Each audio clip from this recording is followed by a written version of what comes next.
Mulai dari ayat 45. 45. 43. Surat keberapa? Izin penyimak. An-Nazi'at ayat surah ke-79. Surat 79. Surat 79. Iya, saya bacakan. Fa iza ja'atit tammatul kubra, maka apabila malapetaka hari kiamat telah datang, yauma yatazakkarul insanu ma sa'a, yaitu pada hari ketika manusia teringat akan apa yang pernah dikerjakannya kemudian di dunia. Wa burrisatil jahimu liman yara, dan neraka diperlihatkan dengan jelas kepada setiap orang yang melihat. Tuh, neraka diperlihatkan. Jadi orang mendatangi neraka untuk melihat, oh neraka betul ada, oh neraka benar-benar ada, mengerikan ya, betul ya. Nah, lalu kemudian ayat 37-nya dikatakan apa? Fa amma man tagha, maka adapun orang yang melampaui batas, wa atharal hayatad dunya, dan lebih mengutamakan kehidupan bebas di dunia, fa innal jahim hiyal ma'wa, maka sungguh neraka lah tempat tinggalnya. Jadi orang yang tadinya kemudian cinta akan dunia, mengutamakan kehidupan dunia, segala-galanya dimakan, tak ada larangan di dunia, maka apa kata Allah? Dia datang untuk melihat neraka dan juga tinggal di dalamnya. Wa amma man khafa maqama rabbih wa nahan nafsa 'anil hawa, dan adapun orang yang takut kepada kebesaran Tuhannya dan menahan diri dari keinginan hawa nafsunya, fa innal jannata hiyal ma'wa, maka tadi dia datang melihat neraka, maka sungguh setelah melihat neraka, surgalah tempat tinggalnya. Makanya dikatakan dalam surah Maryam ayat 72, dikatakan apa? Yang Anda bacakan tadi. Di situ Allah Subhanahu wa taala mengatakan apa? Summa, kemudian najjil ladzina taqaw wa nazaruz zalimin wa nataruz zalimina fiha jithiya.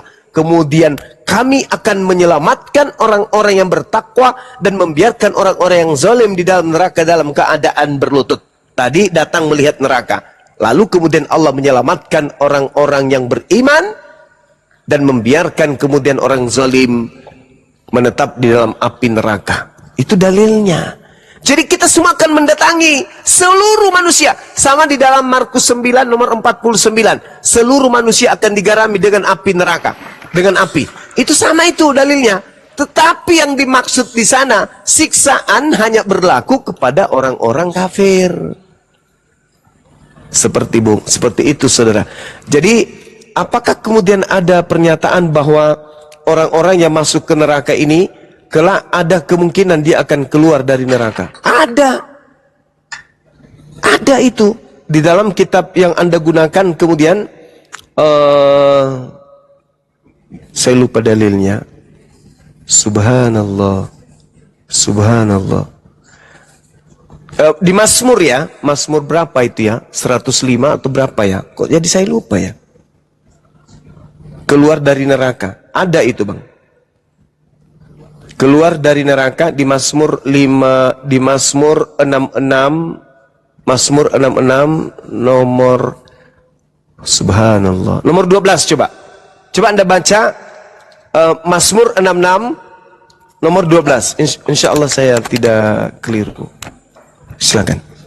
Engkau telah ya? Iya, nomor 12 coba Anda buka.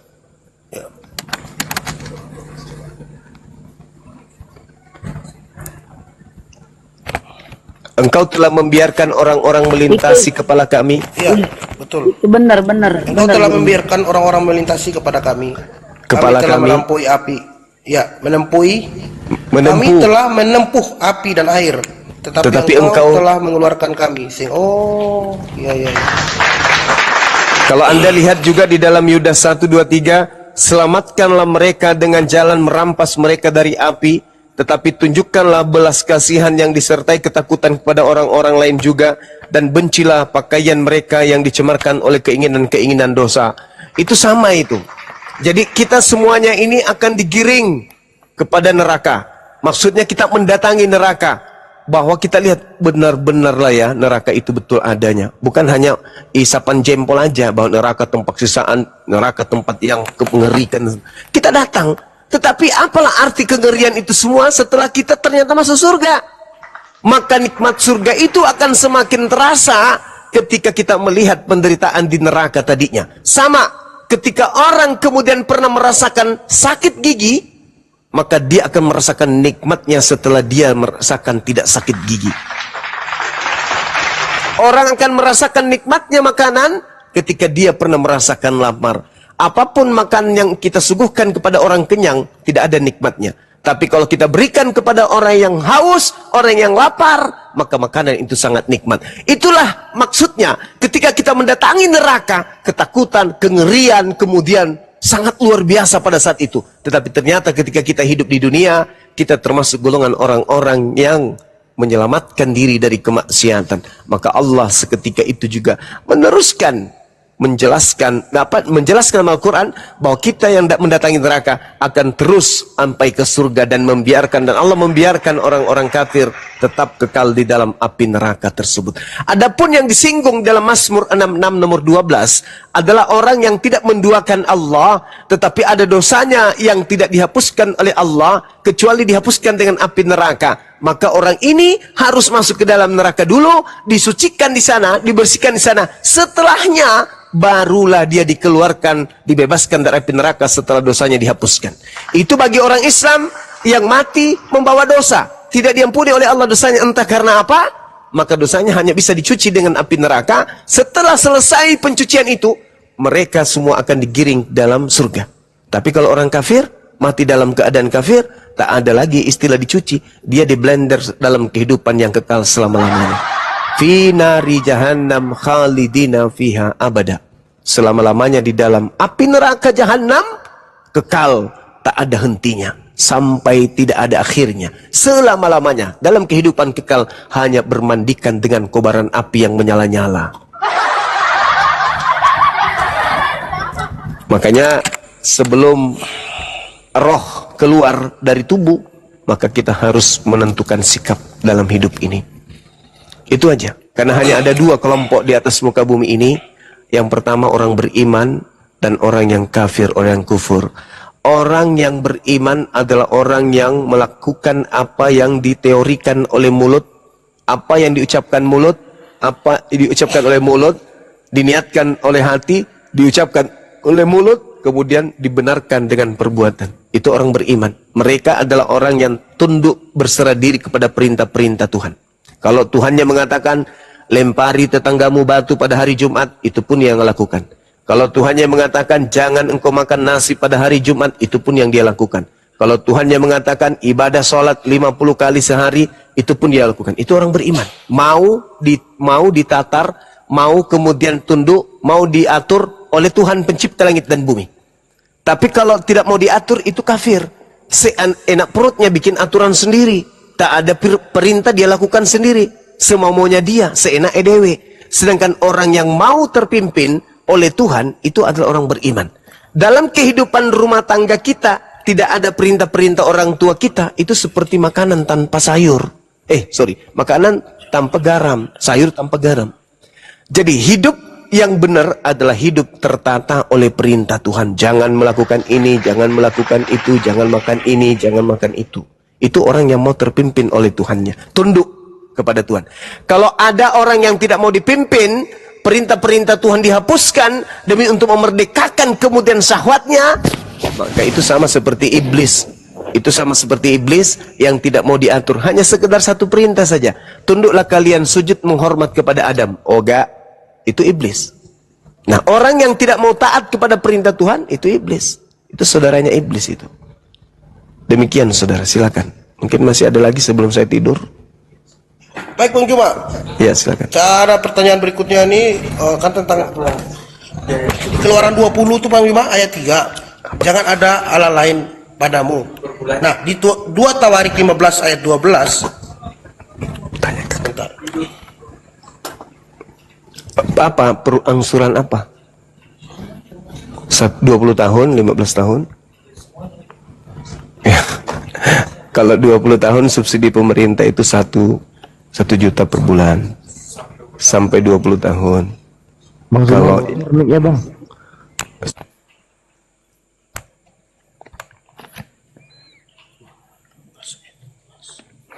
Lanjut aja Bang, Al-KTP. 2 Tawarik 15-12 tadi ya? Ya.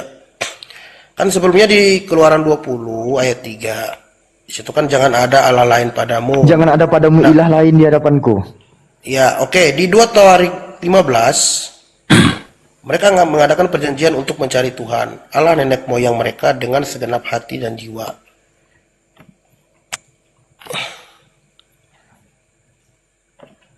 Pertanyaannya? Iya, pertanyaannya. Sorry tadi anak saya nanya tentang angsuran KPR. Silakan. Siap. Ya. Ini di Keluaran 20 ayat 3 Bang Juma, jangan ada ilah lain padamu. Berarti Ya. di 2 Tawarik 15 ayat 12 di situ mereka mengadakan perjanjian untuk mencari Tuhan, Allah nenek moyang, kan orang Israel kan, berarti Allah yang harus disembahkan Allah Israel maksudnya Bang Juma. Iya memang Gimana? betul. Iya. Makanya kami umat Islam coba Anda baca di dalam surah Al-Maidah ayat Maidah. iya, dibuka aja surah Al-Maidah, saya lupa ayatnya. Di situ Allah Subhanahu wa taala mengatakan apa? Walaqad akhazallahu mitsaqa bani Israil wa ba'atsna minhum 12 naqiban wa qala Allah inni ma'akum. Dan sungguh Allah telah mengambil perjanjian dari Bani Israel dan Allah telah mengangkat 12 orang pemimpin di antara mereka. Lalu Allah berfirman kepada mereka, aku bersama kalian wahai Bani Israel. Sungguh jika kalian melaksanakan salat, menunaikan zakat, beriman kepada utusan-utusanku, dan kamu bantu mereka dengan pinjaman kepada Allah, pinjaman yang baik, pasti aku hapus dosa-dosamu. Itu kata Allah kepada Bani Israel. Bani Israel bersama dengan Allah. Tapi apa kata Allah kemudian? Baca di Ulangan 1. Yesaya 1. Fabima naqdihim mitsaqahum la'annahum wa ja'alna qulubahum qasiyah. Tetapi mereka melanggar janji mereka, maka aku melaknat mereka dan aku jadikan hati mereka keras membatu. Itu kata Allah. Tapi Allah tetap sayang kepada mereka. Allah tetap memperhitungkan untuk menyelamatkan Bani Israel, keturunan mereka. Maka Allah mengutus Nabi Muhammad. Ketika Nabi Muhammad datang diutus, Allah kemudian mencolek ahli kitab Bani Israel. Ya ahlal kitab, sini. Yang sudah kukutuk sini, keturunan yang telah aku kutuk sini, dengarkan. Ya ahlal kitab, dengarkan. Qad ja'akum rasuluna yubayyinu lakum katsiran mimma kuntum tukhfuna minal kitab wa ya'funa an katsir, kata Allah. Qad ja'akum minallah nur wa kitabun mubin. Wahai ahli kitab yang dulu pernah kukutuk nenek moyangnya, hei keturunannya yang pernah kukutuk, sini dengarkan. Dengarkan, sungguh nabiku Nabi Muhammad, rasulku Nabi Muhammad telah datang kepada kalian, menjelaskan kepada kalian banyak hal dari isi kitab yang kalian sembunyikan. Sungguh telah datang kepada kalian cahaya dariku, yaitu Nabiku Muhammad, dan kitab yang menjelaskan, yaitu Al-Quranul Karim. Yahdi bihillah manittaba'a ridwanahu subulas salam wa yukhrijuhum minaz zulumati ilan nur biizni wa yahdihim ila siratim mustaqim. Wahai keturunan orang-orang yang telah aku kutuk, Bani Israel, ahli kitab, dengan Al-Quran itu aku memberi petunjuk kepada siapa yang mengikuti keridaanku kepada jalan keselamatan. Dengan Al-Quran itu juga aku mengeluarkan manusia dari gelap gulita kepada cahaya dengan izinku, dan menunjukkan orang-orang kepada jalan yang lurus dengan Al-Quran. Itu kata Allah. Jadi ketika Allah mengatakan, Tuhan mengatakan jangan ada ilah lain di hadapanku, kami tidak mengganti ilahnya Bani Israel. Makanya di dalam Al-Quran surah Al-Baqarah Anda baca ayat 130 dan seterusnya, apa kata Allah kemudian? Siapakah yang memperbodoh diri itu? Mereka yang membenci ajaran Nabi Ibrahim alaihissalam.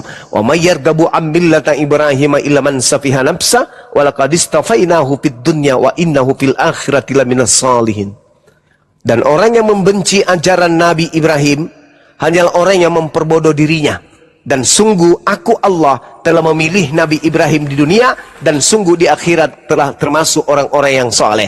Isqala lahu rabbuhu aslim, qala aslamtu li rabbil alamin. Ingatlah ketika Allah berfirman kepada Nabi Ibrahim, Wahai Nabi Ibrahim, berserah dirilah engkau kepada aku. Nabi Ibrahim menjawab, aku berserah diri kepada Tuhan alam semesta. Wawasabiha Ibrahim. Silakan. Kami Kristen tidak pernah membenci ajaran Abraham, Bang Juma. Tidak ada ajaran yang Nabi Abraham yang dibenci. Kalau tidak membenci ajaran Nabi Ibrahim, maka kurbannya bukan manusia, kurbannya harus hewan. Karena pada kaidah pengajaran Nabi Ibrahim yang dicontohkan sebagai bapak para nabi, apa? Ketika Tuhan minta anaknya untuk dikurbankan, Tuhan loh yang minta. Apakah Tuhan menghendaki beneran? Tidak. Ketika Nabi Ibrahim diuji, Kejadian 22, diuji, dicoba oleh Tuhan. Nabi Ibrahim ikhlas, anak semata wayang, berurai air matanya. Silakan wahai Tuhanku, anak semata wayang aku minta berpuluh tahun, kau beri, tapi hanya seberapa saat lalu kamu minta kembali. Silakan, aku rela. Ketika kemudian ridanya Abraham kepada anaknya untuk disembelih, bismillah dengan nama Allah, tiba-tiba kemudian Allah menggantikan manusia dengan hewan. Kalau Anda cinta kepada dan tidak memusuhi ajaran Abraham, yang harusnya Anda korbankan itu hewan, bukan manusia, apalagi Tuhan. Itu satu. Yang kedua, Nabi Ibrahim mewasiatkan perjanjian kekal sunat. Sunat apa? Kulub. Kalau Anda merasa mencintai Abraham, harusnya Anda kemudian bersunat sama seperti Abraham. Karena cinta. Ketiga, Adam mengajarkan menyembah kepada ilah, pencipta langit dan bumi, bukan manusia. Tidak pernah nusul menjadi manusia. Nabi Abraham itu tauhid, hanya satu Tuhan saja. Tidak ada Tuhan lain selain pencipta Rabbus Samawati wal Ardh. Tidak ada dia menggantikan kedudukan pencipta langit dan bumi menjadi manusia lah, menjadi burung merpati, nggak ada. Dan itu terjadi kemudian Nabi Ibrahim hanya menyembah kepada Allah. Wa wasabiha Ibrahimu banihi wa Yaqub ya baniya innallaha astafa lakumuddin fala tamutunna illa wa antum muslimun. Nabi Ibrahim mewasiatkan ucapan kepada anak-anaknya, demikian juga Yakub. Apa kata Nabi Ibrahim? Wahai anak-anakku, sesungguhnya Allah telah memilih agama ini untukmu, maka jangan kamu mati kecuali dalam keadaan berserah diri kepada pencipta langit dan bumi. Kristen sekarang berserah diri kepada sosok Kristus yang adalah ciptaan Tuhan juga. Padahal ajaran Nabi Ibrahim mengajarkan keturunannya berserah diri hanya kepada pencipta langit dan bumi. Oke, silakan. makasih Bang Juma. Sama-sama. Lalu bagaimana di Galatia 5 ayat 2 Bang Juma? Di situ kan menjelaskan kalau kamu bersunat ya percuma. Itulah. Itu ajaran siapa? Coba Anda baca tunggu. Ya. Anda baca Matius 7, Bang. Matius 7. Anda baca kemudian di data nomor 15-nya.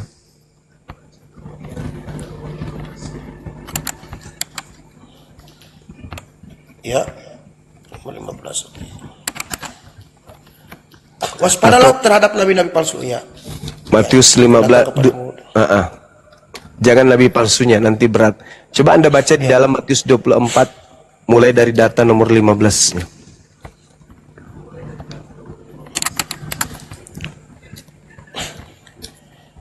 Jadi apabila kamu melihat pembinasa keji berdiri di tempat kudus, menurut firman yang disampaikan oleh Nabi Daniel, maka orang-orang yang di Yudea haruslah melarikan diri ke pegunungan. Oke? Iya. Di situ dikatakan apa? Apabila kamu melihat pembinasa keji berdiri di tempat yang suci, menurut firman yang disampaikan oleh Nabi Daniel. Maksud Yesus di sini adalah pembinasa keji, orang yang membinasakan manusia, duduk pada status yang suci seperti Nabi, Rasul. Dia pembinasa keji ini memiliki titel yang suci, Rasul, Nabi, sebagaimana yang difirmankan, yang disampaikan firman Tuhan yang disampaikan kepada Nabi Daniel. Coba Anda baca Daniel berapa? Daniel 7 nomor 25. Dia akan mengucapkan perkataan yang menentang yang maha tinggi, akan menganiaya orang-orang suci milik yang maha tinggi. Ia berusaha kemudian merubah hukum. Siapa itu? Orang pembinasa keji yang duduk di tempat suci, seakan-akan dia rasul, padahal dia pembinasa keji. Ciri-cirinya seperti yang digambarkan oleh Nabi Daniel, melawan perkataan yang maha tinggi, memutarbalikkan hukum. Mohon maaf Bang Juma, Daniel 7 nomor 5 lain Bang Juma ini. Nomor 25. Oh maaf ya. Iya, silakan. Nah sekarang, ketika Tuhan mengatakan dalam Kejadian 17 nomor 14, bunuhlah orang yang tidak bersunat nonotnya, karena dia telah membatalkan perjanjian kekalku. Paulus mati enggak? Mati, dibunuh. Kenapa? Karena dia telah membatalkan perjanjian kekal Tuhan. Di dalam Galatia 5 nomor 2 dia tekankan, barang siapa yang bersunat, Yesus Kristus tidak berguna baginya. Maksudnya iblis yang datang kepadanya itu tidak berguna. Karena iblis suka yang najis-najis. Iblis suka yang kotor. Kalau ada yang bersunat, iblisnya tidak berguna bagi dia. Orang itu tidak berguna bagi iblis. Orang beriman berguna enggak bagi iblis? Enggak. Orang yang menyunatkan kulupnya orang beriman enggak beriman. Berguna enggak orang beriman ini untuk iblis? Tidak. Yang berguna bagi iblis adalah orang yang tunduk kepada aturannya. Apa itu? Jangan kau turuti perintah Tuhan. Lawan. Ketika Tuhan mengatakan jangan ada ilah lain, jangan ikuti. Kalian harus berilahkan kepada Yesus juga. Karena Yesus juga itu adalah ilah, satu hakikat dengan Bapa. Ketika Bapa mengatakan kuduskan hari Sabat, iblisnya mengatakan jangan, kau harus kuduskan juga hari Minggu. Karena itu adalah hari suci untuk kalian. Itu adalah hari kebangkitan. Ketika Tuhan mengatakan jangan makan babi, makan babi. Karena tidak ada yang halal, tidak ada yang haram, semuanya baik. Ketika Tuhan mengatakan sunat kulupmu, jangan. Tak ada orang yang selamat karena menyunatkan nonotnya. Itu yang dikatakan oleh Yesus.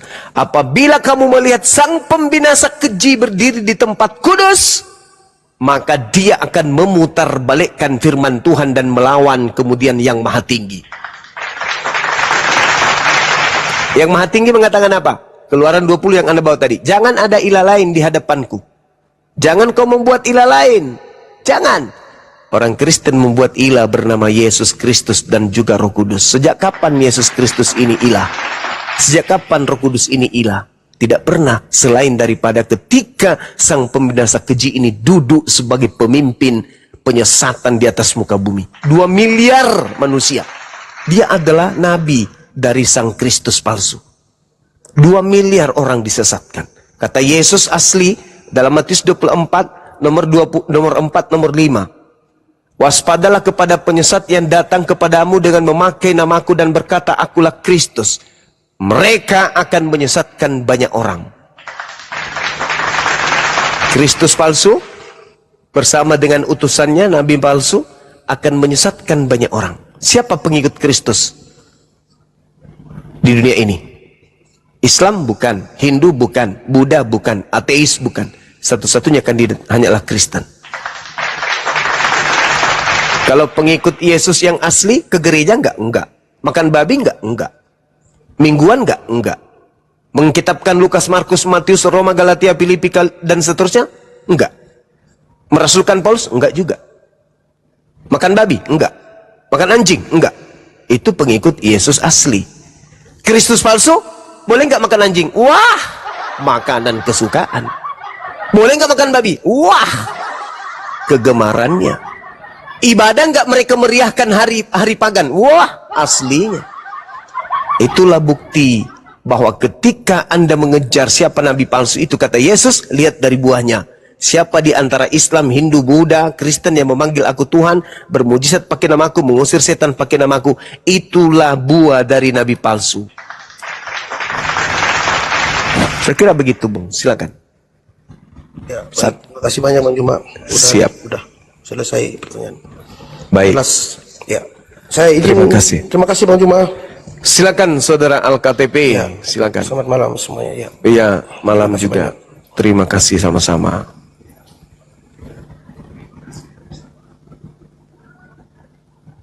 Enak juga ternyata orang ditanyai dalam keadaan tertidur nyenyak ya, teman-teman. Aku udah tidur padahal dari tadi. Tapi kupingku masih terjaga.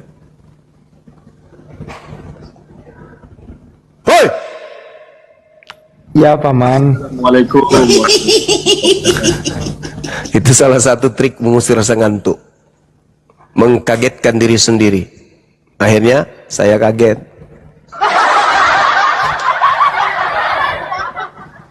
Yang di YouTube kaget? Kaget nggak? Ini ketiduran ini bangunan nih. Bunda, Iya, gimana? izin. Yang nggak tidur tuh cuma saya di sini karena pagi. Oh iya betul. Iya, Betul, yang lain betul. udah teler. Iya iya betul. Mereka Kaget udah semua Bang Zuma seperti ini Bang Zuma. Pas Bang Zuma ngomong tadi, woi gitu, engkaukah Tuhan? Hai. Masolang generasi. Datang ke Makassar Tuhan ya. Allahu Akbar, Masya Allah. Baik teman-teman, silakan yang mau berinteraksi dengan Bang Zuma di YouTube. Saya itu kalau live teman-teman, saya itu baca komentar yang ada di YouTube. Jadi depan saya itu jarak hampir 2 meter, itu ada televisi besar. Di situ saya tampilkan YouTube saya sendiri. Jadi saya baca komen-komen saudara. Kaget paman, kaget tapi malah tertawa paman. Tuh saya baca semua tuh. Jadi, hampir saya hafal namanya. Jadi saudara-saudara yang ada di TikTok ini, kalau mau dibaca juga komen-komennya, silakan lari ke YouTube sekali-kali. Zulkifli M. Abbas Official. Subscribe di sana kawan. Nggak apa-apa, nggak dibayar kok. Begitu juga channel-channel Bang Handis Labes, kemudian channel Daman Al Farisi. Almantiki Reaction ya teman-teman, Almantiki Reaction. Ya Almantiki Kaliki Reaction, Bunda Mila Official dan seterusnya. Bunda Rahmat Al-KTP juga enggak ya? Al-KTP. Ya, silakan. Karena kenapa? Selepas kita tutup komal ini, materi yang kita sampaikan tadi itu terbawa oleh roh, hilang dia. Tapi kalau yang di YouTube 10 tahun, 20 tahun, 1000 tahun ke depan, jejak digital itu tetap ada. Maka ramaikan juga di situ sekali-kali. Ya. Minimal di-subscribe channel-channel kita. Semua yang ada.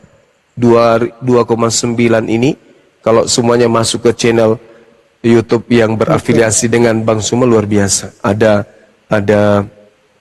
apa? Lensa News TV, ada Mantepe dan seterusnya. Itu channel-channel yang menjadi menara siar kita juga. Tolong di-subscribe, ditonton di sana. Habis di Bang Handis Labes, pindah ke Zulkifli M. Abbas, habis itu pindah ke sana lagi, putar-putar balik lagi kayak gitu. Ya teman-teman, jangan gengsi jadi netizen di YouTube. YouTube itu seru. Ya mereka di YouTube itu komentarnya itu kencang seperti kilat. Nah, ada yang teriak di sana tuh, Ilyas Nur, mantap katanya. Semangat kali. Salam dari Medan paman. Horas maju-jua. Kan gitu. Silakan sahabat-sahabat sekalian, Bang Handi silakan. Begitu juga yang mau pesan baju kaos juga boleh ya, sama anak saya sama Bang Handi juga boleh. Silakan. Saya minum kopi campur masaku dulu. Lanjut. Ya teman-teman Bang, itu ya mencapai Zulkifli M. Abbas itu mencapai 1 juta subscribe. Doakan ya bisa tercapai pada tahun ini. Amin. Masa nggak bisa sih? Terus orang yang bikin video pargoy kayak gitu, ya artis jual aurat kok bisa sampai 1 juta. Ini untuk masa depan kita di alam kubur. Subscribe-nya susah amat ya. Aduh.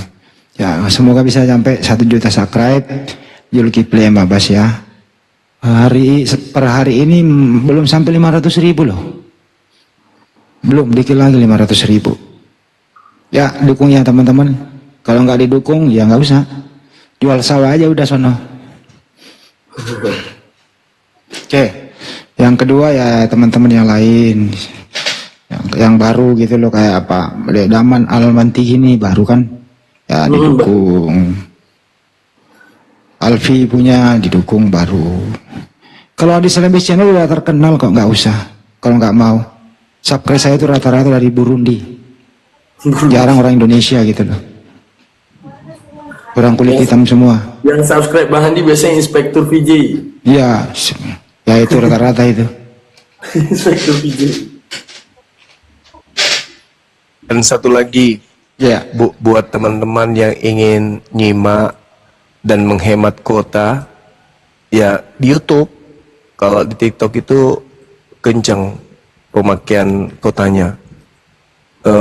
Berbanding 5 kurasa antara TikTok dengan YouTube. Coba Anda perhatikan kalau Anda beli kuota nyimak di TikTok, lalu Anda bandingkan ketika Anda nyimak di YouTube. Itu berbanding 5. Kuota Anda akan bertahan kalau di YouTube itu. Benar nggak teman-teman di YouTube? Betul. Betul. Betul. Kapan ya Gurunda di Indonesia nggak pakai kuota-kuota gitu ya? Kalau saya tuh biar kebawaan tidur 3 hari selama teleponnya masih oke, itu nggak akan disconnected itu.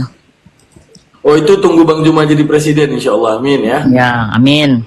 Nanti kalau Pak Bom sudah bertelur, baru bisa. Oh ya, ampun saya ngeliatin teman-teman kuota habis sampai, aduh kasihan banget deh kayaknya tuh gimana gitu loh.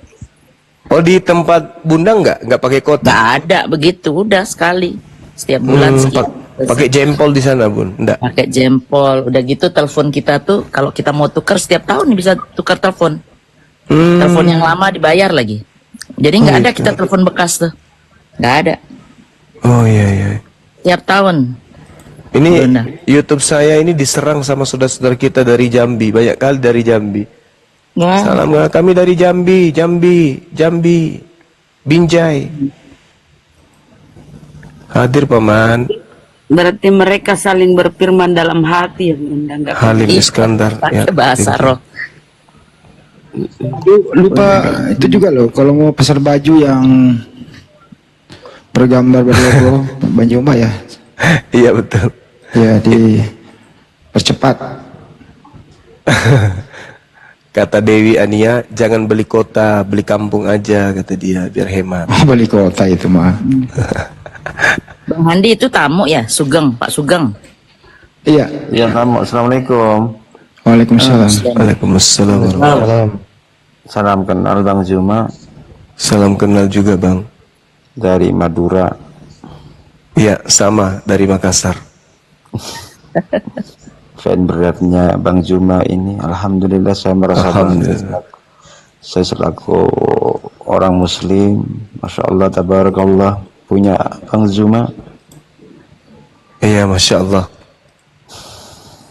Oh iya teman-teman, saya juga melalui konten ini pingin mengucapkan terima kasih banyak kepada saudara-saudara, sahabat-sahabat, keluarga-keluarga semuanya yang ada di Luwu ya, yang hadir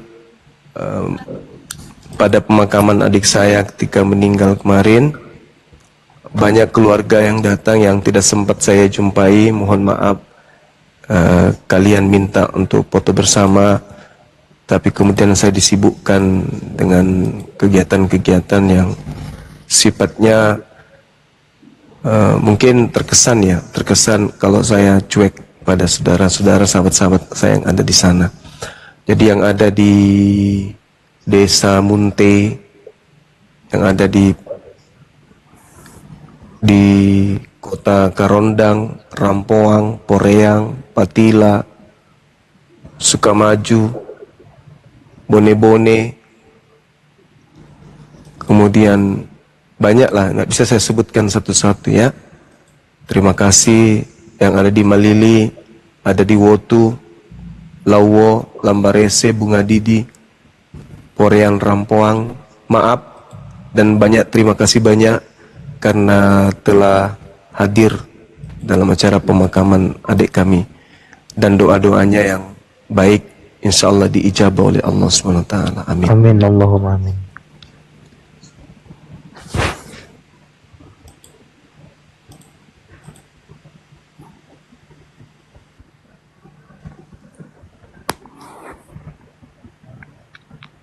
Ya, silakan. Ayo yang ada di pasien YouTube. berikutnya. Jangan tuh. Pasien berikutnya Ya, dengan yang nomor mau pesan antrian baju ya, yang mau pesan baju silakan hubungin saya ya, nanti tak kasih langsung nomornya admin ya. Alhamdulillah udah banyak yang nyampe, terima kasih, jangan dipakai tiap hari, itu santai aja. Jadi begitu. Ini dipakai ke sawah segala macam ah. Tapi tahan banting Bang Handi meskipun dipakai tiap hari. Jadi efisien ya teman-teman ya. Kalau sana udah kotor dibalik aja bajunya. Biar ilmunya nggak hilang. Tuh, Dibalik kalau nggak salah Bang Daman, bajunya cocok dipakein sarung Bang Daman ya Bang Daman ya? Oh iya, insya Allah kita lagi ini ya, lagi pas-pasin dulu bisnisnya. Kalau udah baru kita deklarasi, insya Allah. Masya Allah. Itu special edition itu. Kita di bidang sarung ya teman-teman ya. Tapi Betul. belum deklarasi bentar lagi, insya Allah. Daman apa bedanya gitu ya? Apa bedanya atau apa ciri-cirinya persamaannya Abu Lahab sama Abu Janda? Abu Lahab Sama Abu Janda. sama Abu Janda ya. Ya. Beda zaman. Beda zaman, benar Ahmad. Sampai beda zaman apa kira-kira? Nah, yang lain, yang signifikan ya. Apa ya? Beda neraka kali ya? Enggak, Ada yang suka janda, orang nanti ada yang suka orang nanti janda, bikin ada yang. neraka bareng. Oke ya, kita tinggalkan perbincangan tentang si abu-abu. Netizen yang baik hati, ya sudah diiklankan tadi. Tolong ya, yang mau beli baju silakan dihubungi Bang Handi. Ya teman-teman. Dan yang netizen yang baik hati, tolong di-follow saudaramu yang di atas ya. Subscribe YouTube-nya Bunda Mila, Gurunda, Bang Handi, Wapi, Daman dan semuanya. Bang Kaisar. Tolong di-follow akunnya dan di-subscribe YouTube-nya. Tolong di-follow ya teman-teman saudaraku yang baik hati. Oke. Kita sapa berlanjut sapa Ozan. Ozan, Kristen Muslim. Assalamualaikum warahmatullahi wabarakatuh. Islam Bunda Muslim. Oh, silakan apa yang Assalamualaikum sampaikan. warahmatullahi wabarakatuh. Salam kenal semuanya, terutama buat Bunda Juma. Salam kenal dari Kalimantan Selatan.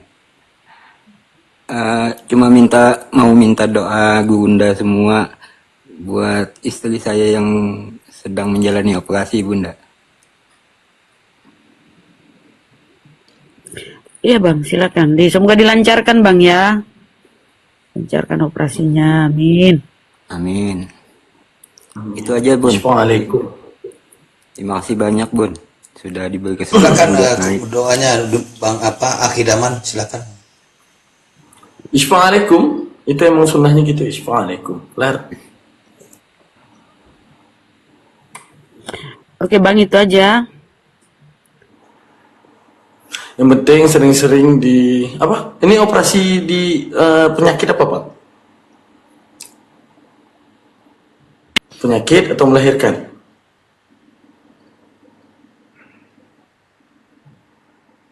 Bang Wasim, Ada ini sebenarnya ada dua ini bahasan ini malam. Satu perkembangan mengenai penggunaan di terjemahan kata Allah di sana. Yang kedua yang paling ringan-ringan yang sering dibahas adalah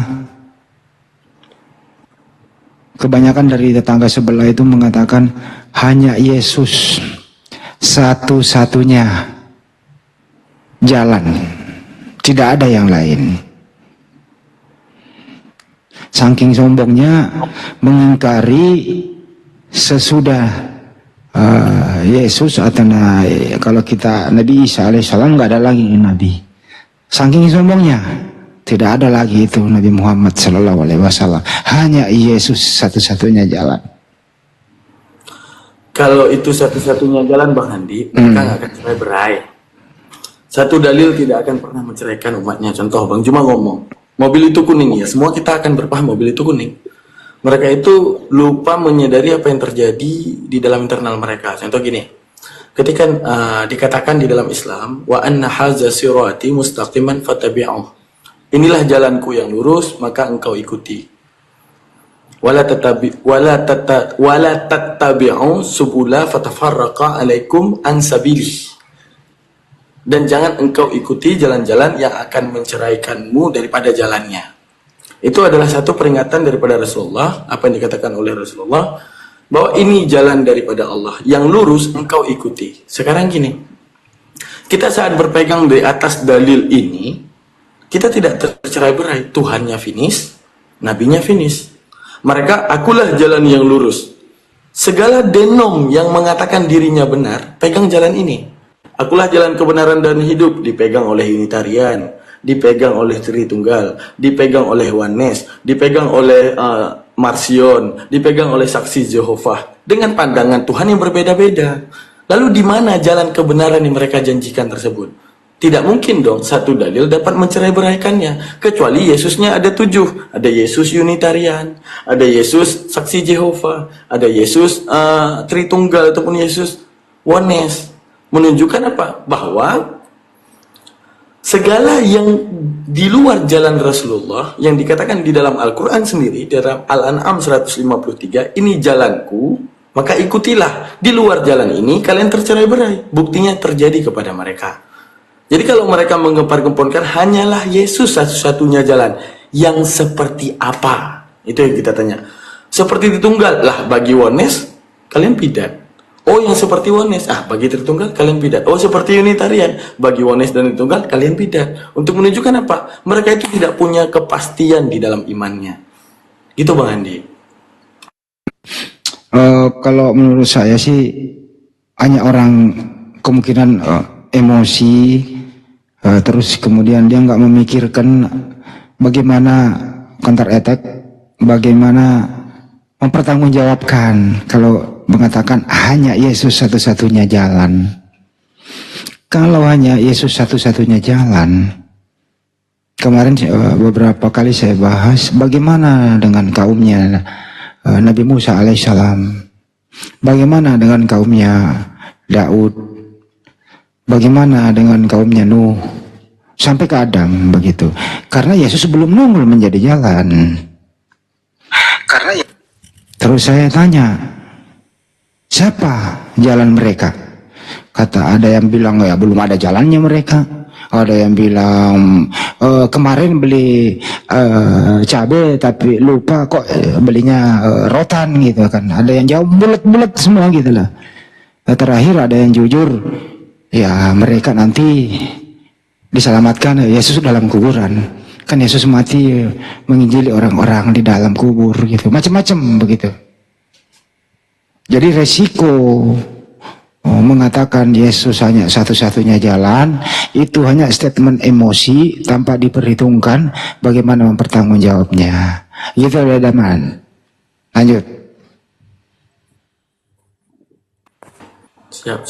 Kita sapa dulu Bang Le. Halo Bang Le. Iya Bang, Assalamualaikum semuanya. Waalaikumsalam warahmatullahi wabarakatuh. Bang, Mau sampaikan Bang? mau izin Bang, mau sapa Bang Zuma Bang. Assalamualaikum Bang Zuma. Udah rehat kayaknya. Oh ya udah, semuanya yang ada di atas teruslah berjuang di jalan Allah. Semoga Allah ridho pada kalian semua. Amin, Allahumma amin. Semoga panjang umur, sehat selalu, murah rezeki. Ya Bang, itu aja mau saya sampaikan. Kami Siap Bang, thank you Bang. ya saya dari Aceh selalu ikuti Bang Zuma. Orang belum selesai ngomong, moderator. Siapa tuh? Nggak tahu. Nggak tahu gitu. Teman-teman di bawah, kalau kita lagi bernarasi, nggak usah lah kasih tahu ada tamu. Masa setiap ada orang naik kita berhenti nggak nyampe endingnya. Kita kan juga lihat, misalnya nih bernarasi, langsung ada tamu berhenti lagi, kan nggak nyampe gitu loh ya. Aduh ya, teman-teman santai aja. Kita paham kok ya. DLP semuanya deh, semua. Siapa yang menjadi jalan atau sebagai guru, sebagai panutan untuk masuk surga atau kembali ke Sang Pencipta dengan selamat di zaman Nabi Musa alaihissalam? Semua Nabi nabi Musa. itu jalan. Semua nabi Ber- jalan. Jadi Oh, berarti bukan. pada zamannya masing-masing ya, kepada kaumnya masing-masing. Nabi Nabi Musa. Musa kepada Bani Israel. Oh, jadi bukan Yesus Iya, jalannya di situ, bukan? Bukan, Zaman Nabi Musa, masing-masing. Nabi Jadi Musa lah. diutus pada kaumnya, Nabi Musa kepada Bani Israel. 1000 tahun lebih kemudian diutus Nabi Isa untuk memperbarui atau untuk mengembalikan mereka kepada ajaran Torah, kan? Apa kata Yesus? Aku diutus hanya kepada domba yang hilang atau yang sesat dari Bani Israel, mengembalikan mereka. Kemudian diutus lagi Rasulullah, ya. Jadi kalau Rasulullah sesuatu yang beda, Rasulullah jalan bagi seluruh umat gitu loh. Wa ma arsalnaka illa rahmatan lil alamin. Jadi dia tidak Nabi Muhammad tidak di kotak-kotakan bahwa ini untuk suku ini, enggak, seluruh umat.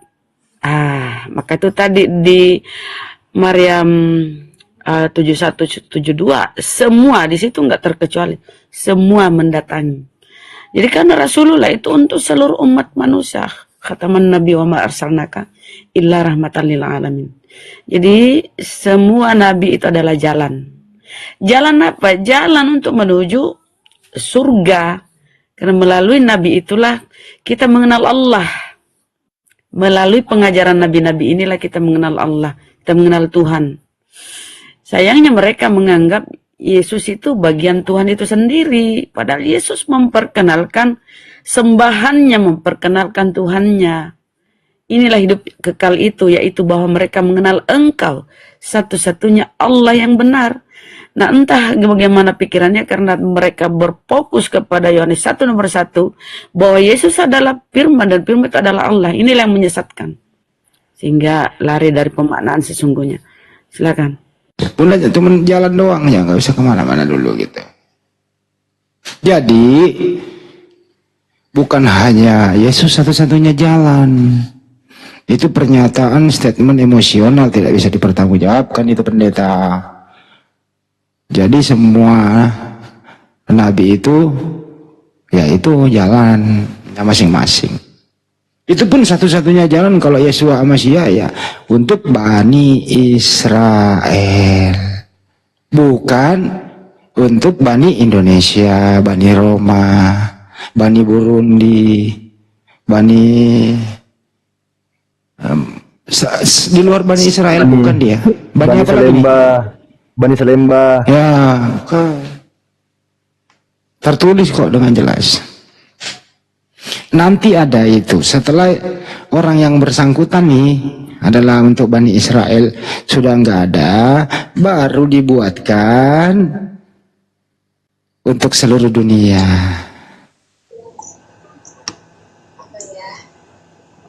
Di bawah ada yang bilang, kalau kau ngantuk makan. Ngantuk. Gunda tuh butuh siapa nih? ngomong. Ibu Rumail naik dong bentar di atas apa kilo ngomong apa? Tapi didoakan ya teman-teman ya. Jadi beberapa sekelompok orang di kalangan umat muslim tengah memperjuangkan agar LAI itu merevisi kembali penerjemahan kitabnya. Kemarin kan TB2, terjemahan baru edisi kedua kan udah terbit pada bulan Februari tahun 2023 dan metode penerjemahannya tuh masih menggunakan kata Allah di sana. Nah, sekarang kita coba mengusahakan lagi, ada sekelompok orang di kalangan umat muslim yang mengusahakan untuk meniadakan habis kata Allah di sana gitu. Biar nggak ada lagi nih persengketaannya nih gitu. Ibaratnya coba kita melihat atau berkaca kepada teman-teman kita yang dari Hindu atau dari Buddha yang mereka tidak menggunakan terjemahan kata Allah di dalam kitabnya. Kita nggak ada masalah sama mereka tuh. Cuma sama orang-orang ini nih, orang-orang yang menggunakan kitab LAI ini. Jadi untuk itu sama-sama kita doakan ya teman-teman ya, biar persengketaan ini cepat berakhir lah gitu. Biarkan mereka dengan teosnya, kita dengan Allah yang kita punya. Sekian Bang Handi. Tapi kira-kira apa di situ cocoknya di situ? Kira-kira ini sudah bergeser dari utusan, dari jalan. Kira-kira apa di situ? Kalau Enggak, bukan Allah. emang gue pikirin ngapain nanya gue bener. Emang nggak usah, biarin aja, terserah dia. Yang penting jangan pakai itu udah. Mau dia pakai apa kek? Iya, Nggak ada urusan kita. mau surti juga ya bodoh amat. Ya karena nggak Ngapain? mungkin di situ deh. Dia Bener nggak apa mungkin di ngapain? situ deh. Bener apa nanya? Suruh kita mikir buat mereka. Ngapain kita mikir? Yang penting jangan pakai Kira-kira kata tuh, Allah, selesai gitu loh. kira-kira. Hah? Kalau dia pakai dewa, kentara pagannya mereka tuh. Janganlah. Biarlah dia yang mikir, Bunda. Nggak usah kita yang mikir. Yang jelas, kalau dia menggunakan kata Elohim, Yayasan Lentera Bangsa udah lebih dulu di dalam terjemahannya Indonesian Literal Translation kan dia menggunakan kata Yahweh dan Elohim di dalamnya. Udah ada lembaganya yang menerjemahkan menggunakan Elohim dan Yahweh. Nah, LAI kan Iya, lembaga memang. yang berbeda. ILT Kemudian, itu pakai Yahweh. ILT nggak ada tuh menggunakan kata Allah, nggak ada ILT tuh, dihabiskan Iya. sama mereka. Itu yang mereka pakai ini apa? Advent. Advent itu tapi masih belum semuanya ya, ada juga Advent yang masih pakai lagi. Tapi misalnya ginting asumsi itu ILT-nya itu Bibelnya itu nggak pakai kata Allah di situ. Ginting dia IMB, sama lah kayak ILT juga. Iya, Ginting sama. itu IMB, Indonesian Modern Bible. Kalau pakai kata Yahweh itu ortodok pertama yang nggak menerima. Bagi ortodok kan Yahweh bukan nama Tuhan. Apa kata Gata? Iya, Yahweh hebat. apa? Kata Gata? Kamu katanya. Saling apa namanya itu? Saling menyalahkan sesama mereka. YHWH katanya kayak nama obat nyamuk kata Agatha. Kalau dipakai YHWH nggak setuju oleh ortodok gitu. Karena Tadi bagi dia sama Mikana itu si Iya. Agato. benar, karena bagi ortodok kan eser gitu deh. Inilah yang saya maksud. Resikonya kalau ada sebuah kitab yang disebut kitab suci gitu ya. Di dalamnya ada dua bahasa. Ada Ibrani, ada Yunani. Masing-masing cara menerjemahkan itu harus berpegang kepada dua budaya itu. Kagak boleh menerjemahkan Ibrani bersandar ke budaya Yunani. Sebaliknya juga begitu, nggak boleh menerjemahkan Yunani itu bersandar ke Ibrani. Ini dua hal yang berbeda. Tapi tapi kedua bahasa ini yang dibawa oleh Belanda, ya, diterjemahkan ke bahasa Indonesia, hilang harga dirinya, hilang jati dirinya, hilang wajahnya. Hilang Yunaninya, Ibraninya juga, ya paling berapa persen. Yang nongol adalah istilah Islamnya. Sekali lagi ya, Yunaninya ya hilang, Ibraninya ada dikit, Islamnya yang nongol. Tapi, ini ada tapinya lagi, Islamnya yang nongol, tapi disalahgunakan istilah itu. Akhirnya, mereka ribut sendiri, amsyong sendiri, pecah sendiri, rame-rame sendiri. Dan anehnya lagi, mereka ini mengatakan dirinya korban, kamilah muslim pelakunya. Hebat kan? Hebat nggak nih teman-teman? Hebat sekali kan? lah. Hah? Begoannya hebat Ah, ketolongan. hebat. Pelaku mengaku korban. Bayangkan, menerjemahkan sesuatu itu kita harus bersandar dari gaya bahasa itu. Contoh Al-Quran misalnya ya diterjemahkan, itu nggak boleh meniru-niru atau mengambil studi perbandingan bahasa lain, nggak boleh. Harus berakar ke bahasa Arab itu berdasarkan sastra Arab yang paling tinggi itu bersandar di situ. Nah kalau tidak, kira-kira tidak ada lagi bahasa Indonesia yang sepadan dengan itu, pakai original teksnya. Karena bahasa Arab itu mudah dimengerti, mudah dipahami oleh seluruh umat manusia. Ya kalau mereka enggak, datang dibawa oleh Belanda, kata Theos misalnya ya teman-teman ya, Theos, terjemahin ke bahasa Indonesia. Waduh, pada mulanya adalah kan di sana logos, apa ya bagus logos ya, berunding dia. Logos itu kan firman. Ya udah firman selesai. Firman pada mulanya adalah firman. Firman bersama-sama dengan Theos. Theos kan Yunani. Gimana terjemahnya ke Indonesia? Theos kalau ke Indonesia, jangan ke Indonesia dulu, ke Arab dulu. Arab kan Allah di sana Arab katanya. Ya Allah aja. Kalau ditanya kan kita bisa Arab. Ya udah Allah aja, udah jadi. Pada mulanya adalah logos atau firman, firman bersama-sama dengan Allah. Jadi Theos diterjemahin ke bahasa Indonesia menjadi Allah, dia ke Arab dulu. Padahal dia nggak tahu kalau di Arab itu Allah itu nama. Sampai di Indonesia bukan nama, teman-teman. Sebutan. Yang repot siapa? Yang bingung siapa? Yang mengalami kesulitan siapa? Terus mengaku mereka adalah korban. Satu kata loh ini, baru satu kata loh. Bayangkan, mengaku mereka minoritas, disolimi, tidak adil, padahal dia sendiri pelaku, tidak mau jujur. Bayangkan itu teman-teman, hadapi orang-orang yang kayak beginian. Sudah berapa tahun nih, gak sadar-sadar. Nerjemahin satu kata aja muter ke seluruh dunia dulu. Bahasa Yunani mau diterjemahin ke bahasa Indonesia. Lu ya ke Arab dulu, dia ke Burundi dulu. Ya tinggal kalau mau cepat langsung aja cari terjemahan Yunani, Theos, KBBI Indonesia. Apa jadinya? Ya tulis, masa ngelagain ke Arab lagi. Ada Sarel lain nih. Udah lanjut lagi teman-teman, ada tamu. Nah, mau nanya nih kepada netizen. Kalau Anda ingin menerjemahkan bahasa asing ke bahasa Indonesia, yang Anda pergunakan adalah A. Google Translate, B. Studi banding. Saya ulang ya.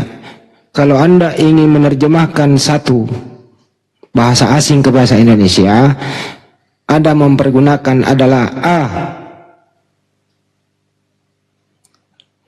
Google terjemahan, B. Studi banding. A. Google terjemahan, Google Translate, atau B. Studi banding. Rata-rata A. Wih, ada yang jawab B. Studi banding. Satu kata kok studi banding. Ya udahlah. Gimana? Alfi, studi banding katanya sebagian.